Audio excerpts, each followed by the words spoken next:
अस्सलाम वालेकुम viewers, rich Pakistan के नए एपिसोड में आपका होस्ट अब्दुर्रहमान खुशामदीद कहता है। दरिया सिंध के अंदर सफर का आगाज हुआ है। एक फेरी सर्विस शुरू की गई है। बहुत बड़ी डेवलपमेंट है। पाकिस्तान बनने से पहले दरिया सिंध के अंदर सामान की तरसील और मुसाफिरों की आमदरफ्त के लिए बाकायदा सर्विस चला करती थी। इस अहम सहूलत को आज के दौर में दोबारा शुरू किया जाना चाहिए, क्योंकि ये सहूलत रोड की निस्बत 4 गुना सस्ती है।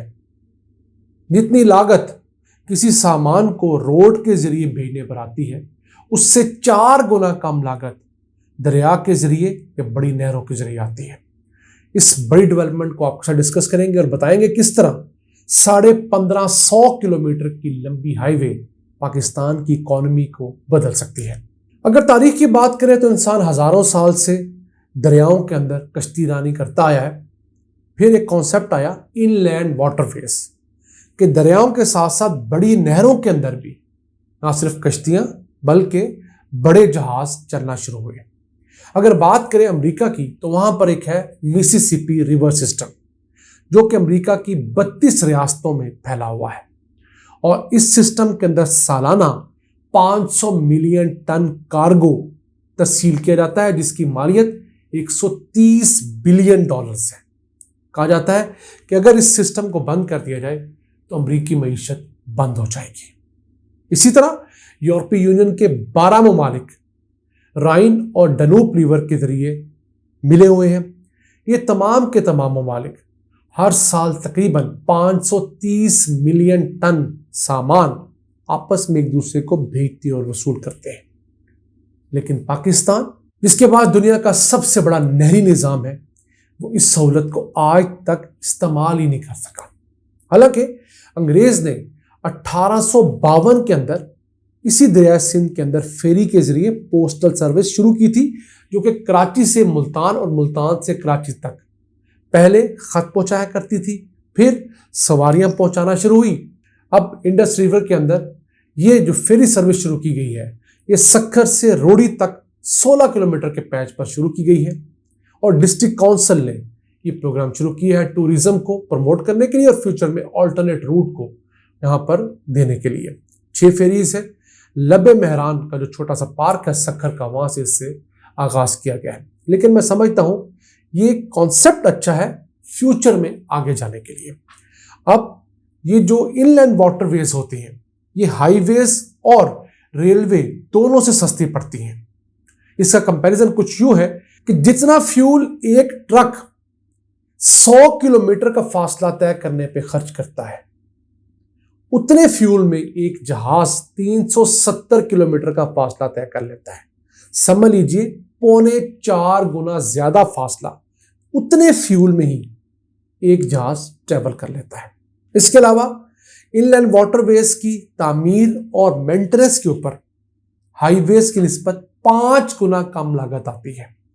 ना तो कोई आपको रोड बनाने के लिए ज़मीन खरीदनी पड़ती है, ना ही उसको प्रॉपरली मेंटेन करना पड़ता है कि यहाँ पर गड़ा पड़ गया है, यहाँ पर ये प्रॉब्लम आ गई है, यहाँ से जो रोड है वॉश अवे हो गई है।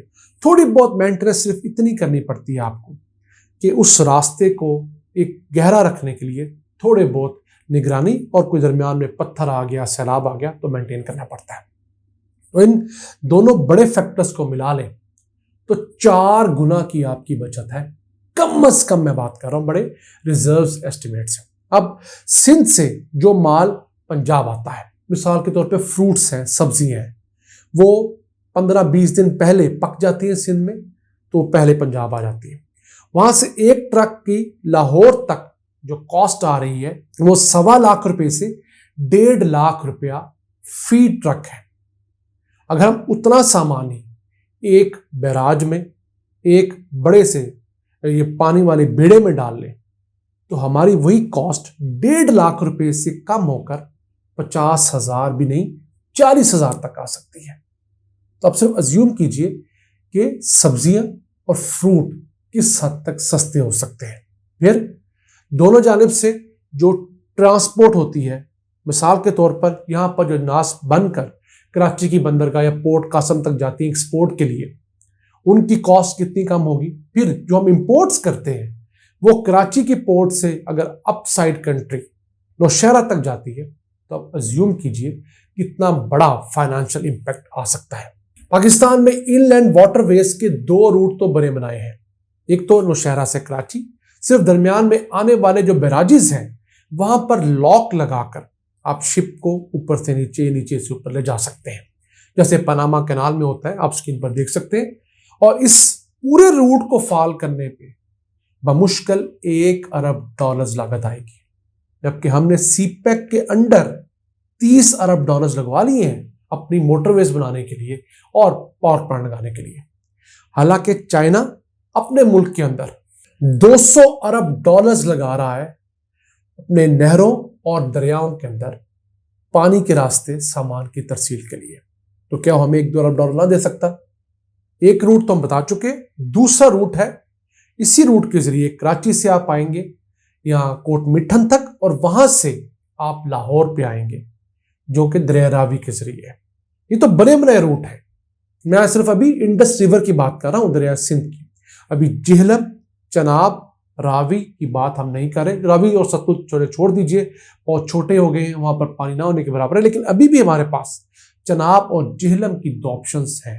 इसके अलावा हमारी जो बड़ी बड़ी लिंक कैनाल्स हैं वहां पर सामान ना सही, कम से कम मुसाफिरों के ट्रैवल के लिए एक बड़ा अच्छा इंतजाम किया जा सकता है और किया जाना चाहिए। लोगों को सस्ता जरिया आमदरफ्त मिलेगा। 100-100, 200-200 किलोमीटर की लंबी नहर है, उसमें छोटी कश्तियां जलाई जा सकती हैं। इसके अलावा टूरिज्म बढ़ेगा और इसका फायदा एक और भी है इनलैंड वाटरवेज का कि यहाँ पर एक्सीडेंट्स कम होते हैं, रश कम होता है। हर बंदा नहीं आता, कोई बंदा होता है जिसके पास कश्ती होती है। यहाँ पर तो साइकिल वाला, मोटरसाइकिल वाला, रक्शे वाला हर कोई ट्रैक पे आ जाता है। वो मोटरवे के अलावा हर रोड पर आकर अपना काम दिखाता है। लेकिन इनलैंड वाटरवेज इस लिहाज से बहुत अहम है।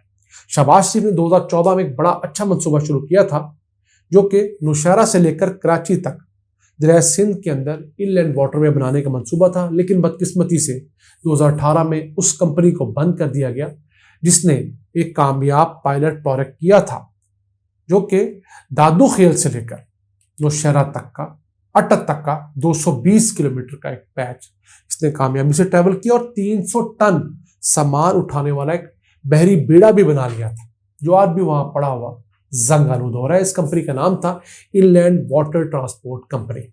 जो लोग जानना चाहें वो आज भी इस कंपनी की वेबसाइट पर जाकर इसकी तफसीलात जान सकते हैं। तो नाज़रीन, आप इस मुल्क का पोटेंशियल देखिए। अल्लाह ने हमें किन किन चीज़ों से नवाजा है, लेकिन बदकिस्मती ये है कि हमने हर चीज़ की नाकदरी की है। और यही वजह है कि आज हमारे ऊपर 77,000 अरब रुपए से ज़ायद का कर्जा हो चुका है, जिस पे हमने आज दोपहर की वीडियो बनाई। आप स्क्रीन पर उसका थंबनेल देख सकते हैं और इस लिंक पे जाके भी आप उस वीडियो को सुने और अपने आप से सवाल करें कि हम क्यों इन हालात में पहुंचे हैं। अल्लाह ने के पास।